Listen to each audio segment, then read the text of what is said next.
అమర్ శారీ సెక్షన్లో బాగీ కోసం శారీ సెలెక్ట్ చేస్తూ ఉండగా మనోహరి అక్కడ తన కోసం శారీ సెలెక్ట్ చేస్తూ ఉంటుంది. పిల్లలకి షాపింగ్ చేస్తూ డ్రెస్సెస్ని సెలెక్ట్ చేస్తూ ఉంటుంది బాగీ.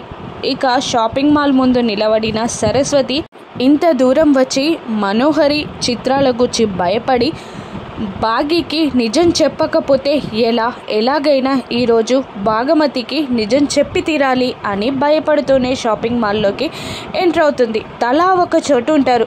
ఒకరేమో భార్య కోసం చీర సెలెక్ట్ చేస్తుంటే, పిల్లల కోసం బాగీ బట్టలు సెలెక్ట్ చేస్తుంటే, తన కోసం ఆరాట పడుతూ షాపింగ్ చేసుకుంటూ ఉంటుంది మనోహరి. ఇక అందరినీ తప్పించుకొని సరస్వతి అమర్ దగ్గరికి మెల్లిగా చేరుతుంది. దూరం నుండే అమర్ని చూస్తుంది సరస్వతి. అప్పుడు ఒక శారీని చూస్తూ అమర్, ఇది బాగీకైతే బాగుంటుంది కదా అని అనుకుంటూ ఉండగా వెనకాల నుండి సరస్వతి చూసి, అమరేంద్ర గారు ఒక్కరే ఉన్నారు, ఇప్పుడు నిజం చెప్పడం బెటర్ అని అమర్ దగ్గరికి నడుస్తూ ఉంటుంది సరస్వతి. అమర్ని సరస్వతి చేరుతుందా? మనోహరి నిజస్వరూపం బయటపడుతుందా? మనోహరి మధ్యలో అడ్డుకుంటుందా? బాగీకి నిజం తెలుస్తుందా? రాను ఎపిసోడ్స్లో చూద్దాం. Thank you for watching.